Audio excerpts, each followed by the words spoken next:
But it's not all good news. In this very paddock, Willie beat up a woman.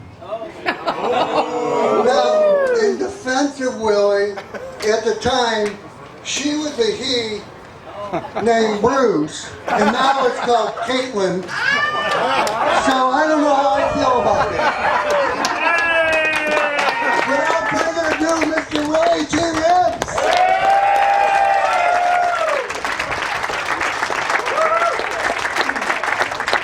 You don't chew on your fingernails.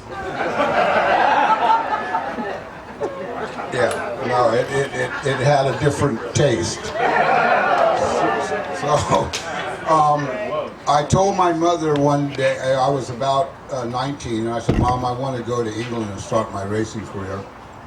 So she says, and the reason that was my thought process is that I knew that Emerson Fittipaldi and a lot of drivers went, and I wanted to be Formula One.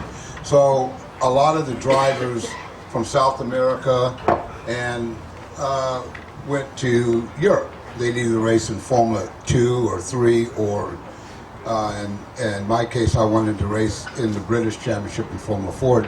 So my mother told my dad that, well, he wants, old William wants to go to England.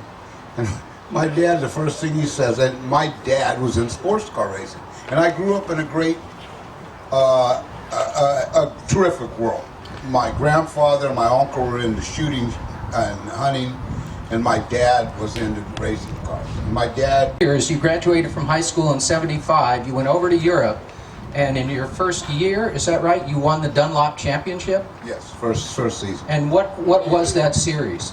It was a Formula Ford series that that a lot of drivers that started their racing career, they came from go-karts and they did Formula Ford. Senna, actually Ayrton Senna did Formula 2000, if I'm correct, which is a little bit bigger than, more powerful than Formula Ford. But I started at the same time Nigel Mansell did. In fact, Nigel Mansell and I's first race was at Brands Hatch, and Michael Rowe ended up winning. I was second and Mansell was third. Well, Mansell and I met on the victory podium. That was when we first met. We've been friends ever since. But the racing over there was very intense, and everybody wanted to do well in front of whoever might be watching in Formula One. Well, in my fourth race,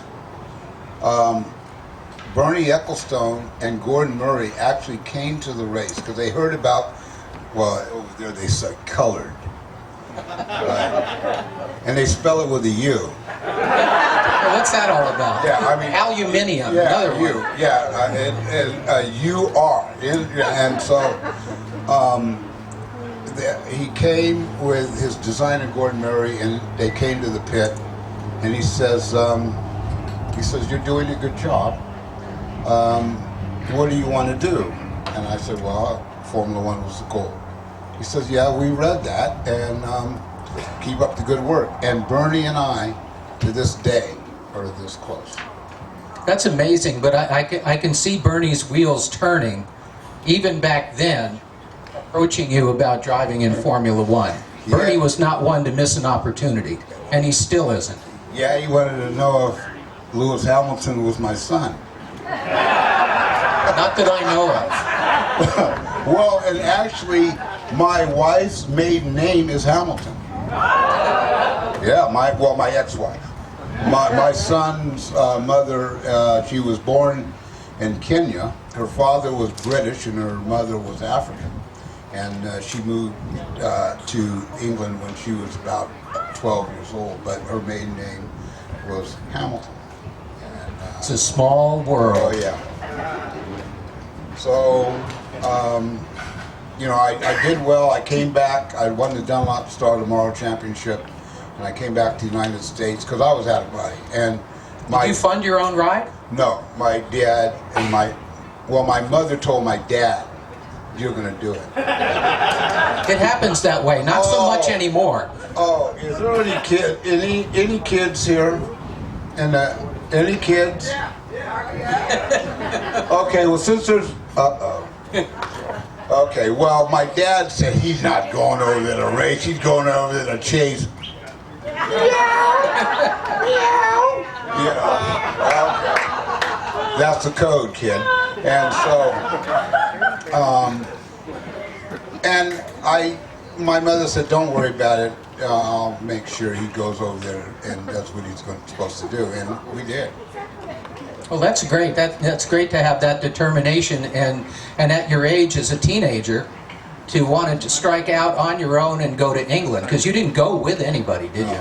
No, You just made the trek and made the connections over there, and it went where it did. Well, my dad had a few friends there already, because my dad was in this, you know, was involved with Formula Atlantic racing. Well, some of his friends, like Alan McCall, and some people that were in Formula Atlantic lived over there. So when I got there, I mean, I had someone to talk to. And I got a one room, it wasn't even a flat, it was just one room with a stove in it and a kitchen sink and the bed. Sounds like a cell. Yeah, well, it was really small. It was about this size that we're on. But that didn't matter. It was, went over there for, on a mission, and it worked out. Boy, no kidding. You came back to the United States just a couple years later, though, and climbed into a Formula Atlantic car at Long Beach. And that was back when Formula One was still running at Long Beach. Yep. Came back, and I did my first Formula Atlantic race there in 1978, I think. Yeah, 78. And I ran there was a gentleman out of Canada by the name of Colin Hines. And he brought the car down from Canada, and it was a year-old March, and I ended up qualifying 10th. And in that race was Bobby Rahal and Danny Sullivan, and I mean the list goes on and on. It was a real strong field, and you were still Willy Who at that time, is that right? yeah. Well, I was pretty recognizable when I got into driver's meeting. Yeah. I mean, the other guys were in there were picking up cigarettes. I mean, yeah, so, but it was a good introduction to come back to the United States. And that was sort of the beginning of my career in this country. You seemed to ping pong around a lot at that time. We were trying a lot of things. Here you are at Long Beach in the beginning of April in a Formula Atlantic, and a couple months later you're giving NASCAR a shot at the World 600. That wasn't really, I got a phone call. And it was from a guy, it was right after Long Beach. And there was no further plans for me to drive Formula Atlantic cars. I had no sponsor. So I get a call from a guy named Humpy Wheeler. And just the first name got me. You know, Humpy. And you know, that's a porn star's name, Humpy. You know. And so he said, well, in a southern, you know, North Carolina, he says, well, what'll tell you, a lot of people don't realize that the Civil War is over down here. That's the exact words. And he said, we think it'd be nice for you to come out. Do you remember Willy Scott? I said, yeah, I remember. I've never met him, but I remember. Well, I just want you to know that we treated Wendell like one of us down here. How to win friends and influence people. It was classic. You know, we made sure that he had all our old tires to race on. So he says, come on, why don't you come on down here, give us some thought, come on down, we'd like to put you in one of our cars and test you. So about 2 weeks later, I flew down to Charlotte, and it was a school car. And anybody remember Bob Holbert? Well, Bob Holbert had actually drove that car, and a year before.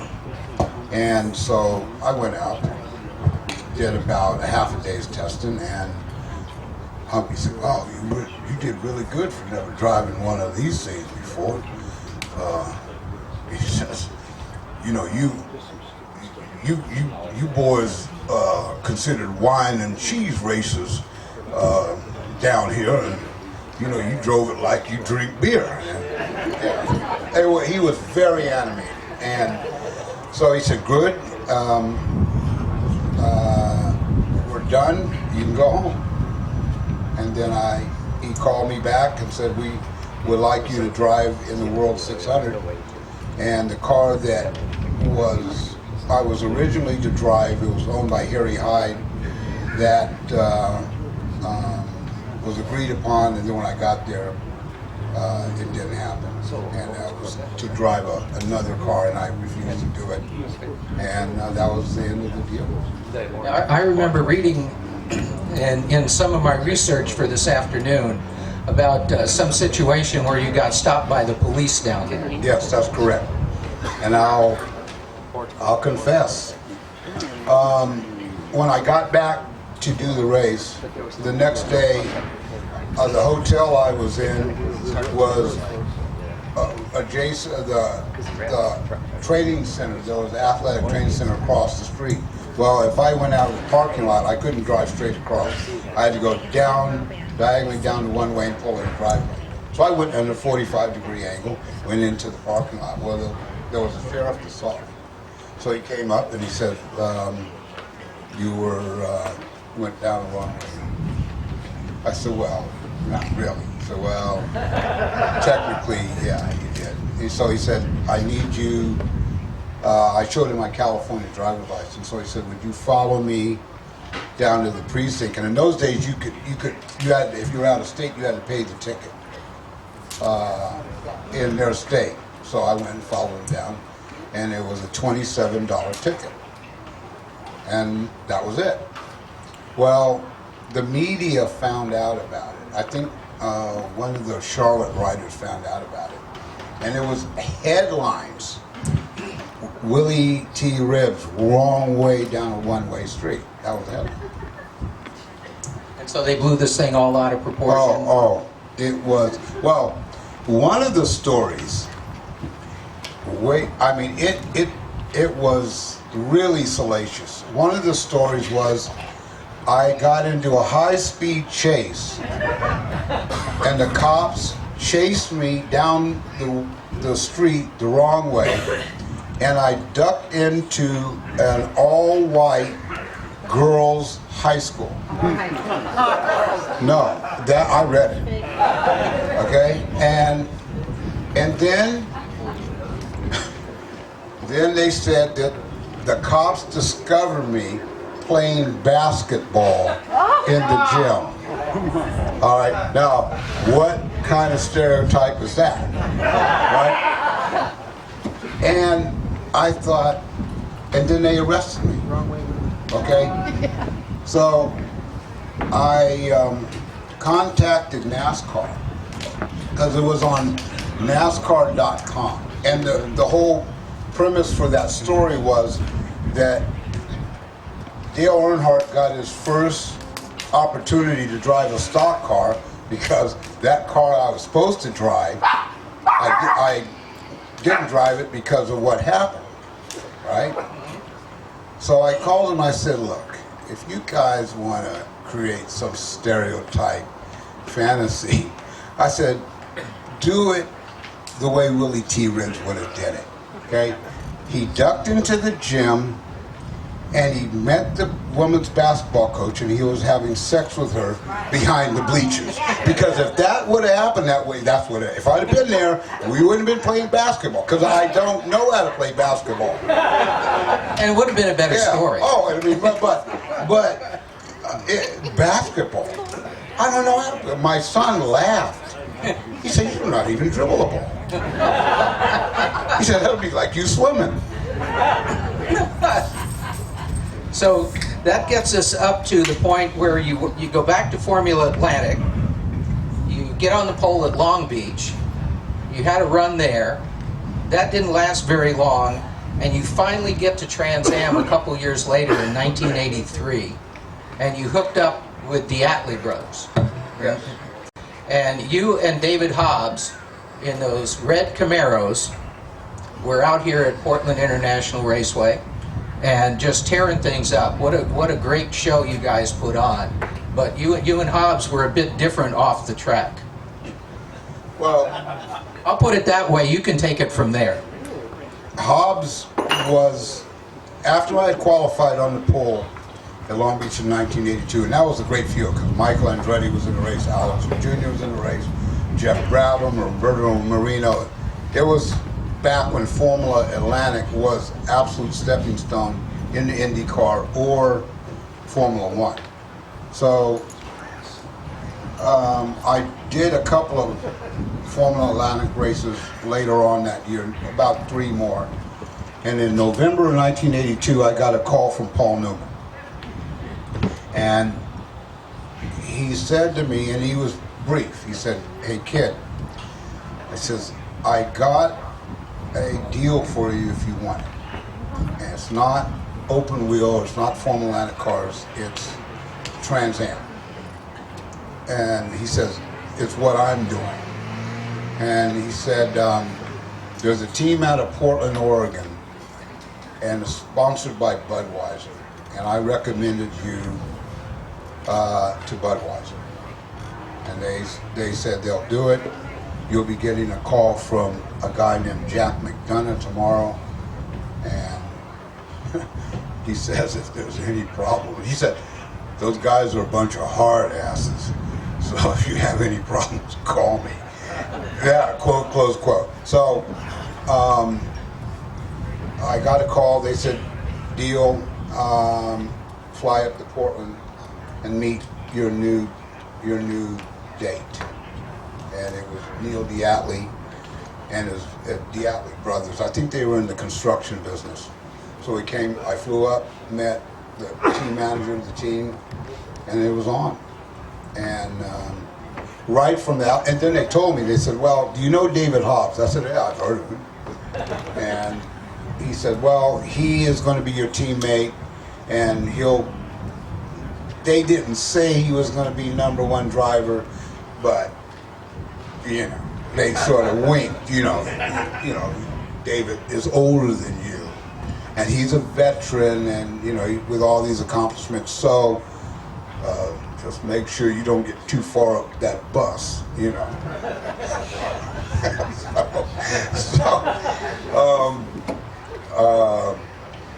we got to the first race. The first race was Moroso in Florida.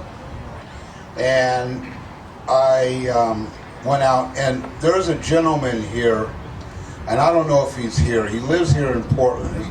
He was my crew chief. His name was Pat McFall. Please stand up, Pat.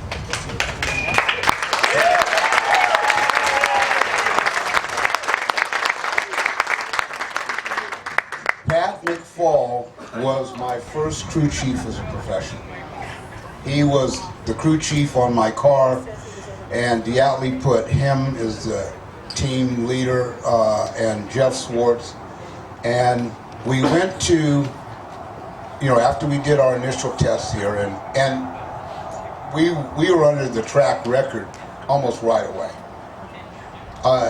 Within, I don't know, half an hour, we were under the track record here. "Oh, fine, great job. Pat, good job." And then we went to Moroso. Well, Hobbs was the team manager of Diatley. It was the name of John Dick. And John Dick and Hobbs were, they were close. John Dick was, the team manager, and he was overseeing Hobbs's car along with Hobbs's crew chief and mechanic. When qualifying was over for the first race, I was on the front row, second. Tom Gloy was on the pole, and David Hobbs was third. That went over like a fart in church. I mean, I'm telling you, Hobbs, and you could tell he was, oh, great job, kid, you know, but, you know, you could sense that there was going to be, it could get tense. So the race started. I led for a while. I got a flat tire, and I ended up fifth, I think. I think I ended up fifth. The next race was Summit Point, West Virginia, and I knew Hobbs was coming for me. I qualified on the pole, and the relationship was over. Oh yeah, it was over. Yeah, and at the elevator, it was at the elevator in Summit Point, not Summit Point, but at Moroso. I'm in the elevator with Pat and Jeff Swartz, and we're going up the elevator, and it was after qualifying. And they looked at me and they said, "We heard you were fast, but we didn't know you were that fast." And they had some, because all teams have a rivalry. You're not just racing those guys out there, you're racing your teammate. And halfway through the season, we were coding our setup sheets. Oh, they were coded. If Hobbs' guys tried to copy that, he was going to crash. Because we had one end of the car like 5,000 pounds stiffer than the other part, on purpose. And, you know, I was wondering why. I was following Hobbs in Brainerd, Minnesota in practice, and I couldn't figure out why he was sideways everywhere. I mean, that cat was so loose. I mean, he looked like he rubbed himself down with Vaseline. I mean, that cat was a grease pig. I mean, he was sideways everywhere, and I started laughing. I said, boy, they copied our sheets. They copied our setup sheet. Well, you had a good year that year, though. You won 5 races, right? Won 5 races, was Rookie of the Year. Hobbs won 4, so, you know, he was there. Did you have some problems? Because he won the championship that year, right? Yes. We had a little, and I can't give this away because it's going to be in the movie documentary, but I ended up second in the championship. But the final race was Las Vegas, and that was a great place to win. So that's how we ended up. Tell us about this documentary that's happening. Adam Carolla did a documentary 2 years ago about Paul Newman, the racing life of Paul Newman. And when the documentary is done, and I did work in it, he, about 6 months after it premiered, he called me and said, "We've got a lot, we liked the story you told, but we want to hear it all. And we want to hear your whole story." And that was, he said, we want to do it. And so where is it in the process now? We are, after a year and a half, Bernie Ecclestone's been interviewed, all the hunters, Humpy Wheeler. What about David? Yes. Hobbs? David. No kidding. Oh yeah, no, he was very animated. In what way? He was very animated. And see the movie. they called him everything under the sun. That came out of Hobbs' mouth, and Humpy Wheeler said that he received death threats, and so did I. Because of you going to the run of Charlotte? Of him putting me in the race. That he received death threats. If you put that in the car, you both are dead. It was a different era, that's for sure. The problem is this guy didn't know that I knew how to shoot a gun really good. So, yeah, and it was a different era. The last person who was interviewed on July the 6th, none other than Caitlyn Jenner. Because what happened here in Portland, I won my very first race here in Portland in 1983. In 1987, Pruitt and I and Jenner met in the parking lot after the race. And it wasn't to talk about cupcakes. Was it Welcome to the Thunderdome? 3 go in, 1 comes out. It One of was, those it kind of was deals. octagon, and but it was a rivalry that really started in 1986, right here, because in 1986 I had started the season in NASCAR with Bill Gardner, Dyegard Racing. And halfway through the season, and they had Bobby Allison the year before with the Miller Brewing sponsorship. Well, halfway through the season, we had no sponsor. Gardner had to pull the plug. He ran out of money. So a gentleman by the name of Brooke Freiberger in California had Chuck Looper working for him, and I worked with Chuck Looper when I was with Roush. And Looper called me and he says, "Hey, we built a brand new Camaro, and we think it's state of the art. We want to put you in it for the rest of the season in IMSA." So we came here to the Portland race. I think it was 3 hours. Pat, was that a 3-hour race? I think so, Yeah, and so after the race, timing and scoring, Jenner, I think, started the race and Pruitt finished it, but Jenner ran like half an hour, and then Pruitt took over.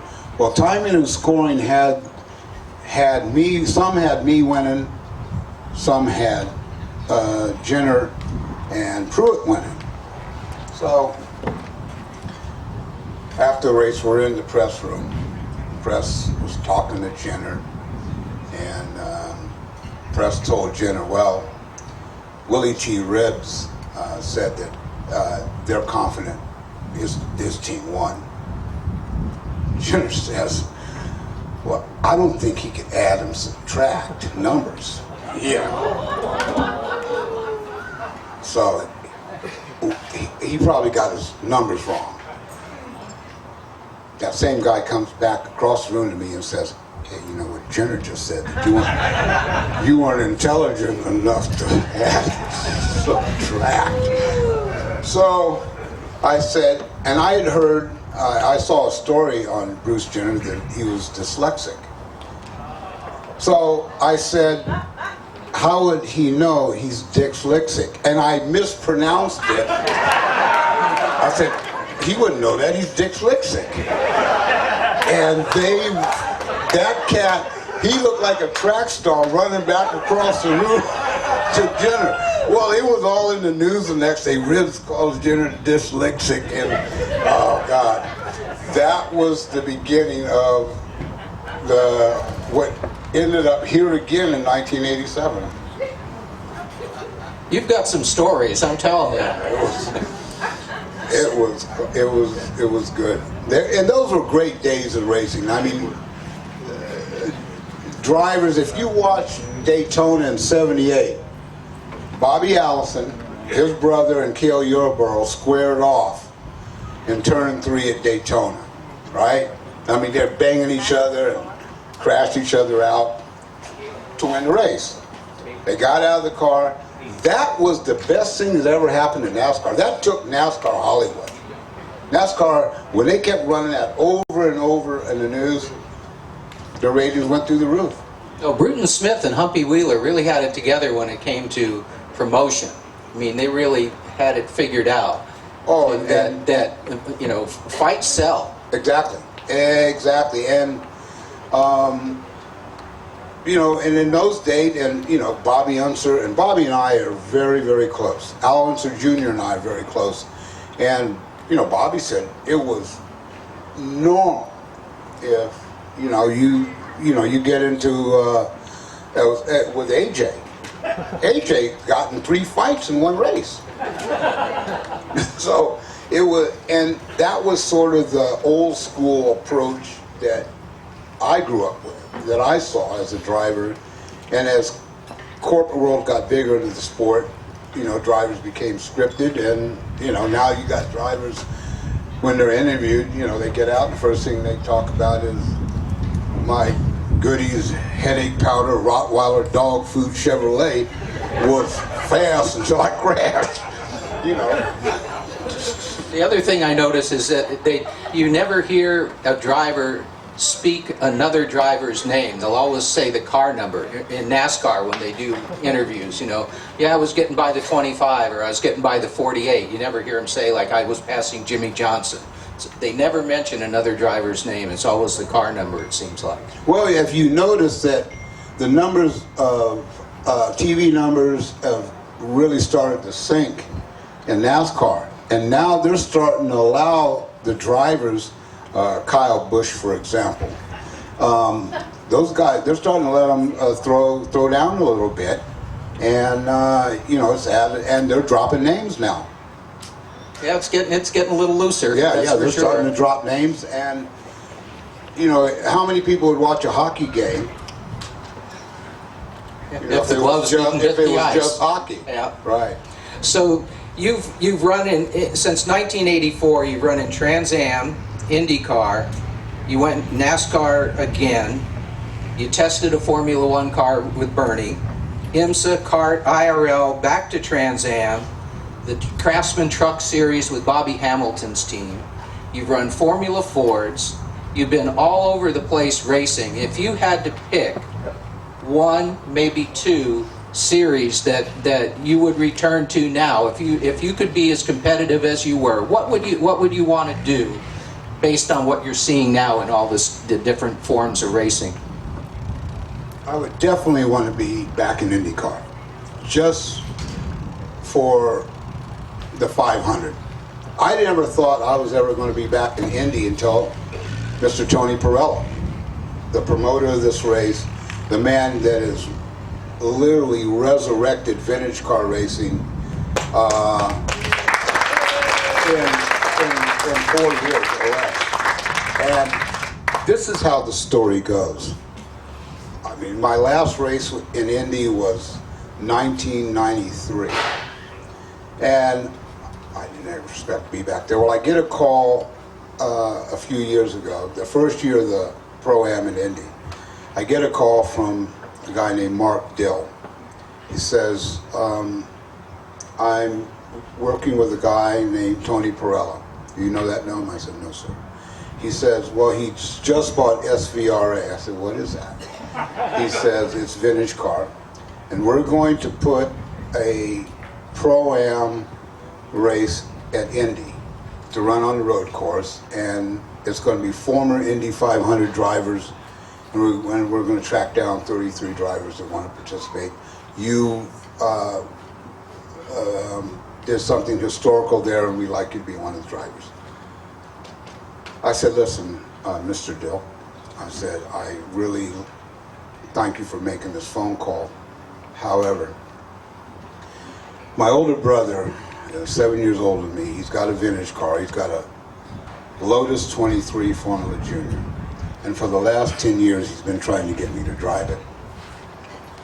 And I told my older brother, I said, look, if I'm looking for a date, I'm not going to a rest home to find a girl. And I told Mark Dill that. I said, I like older women.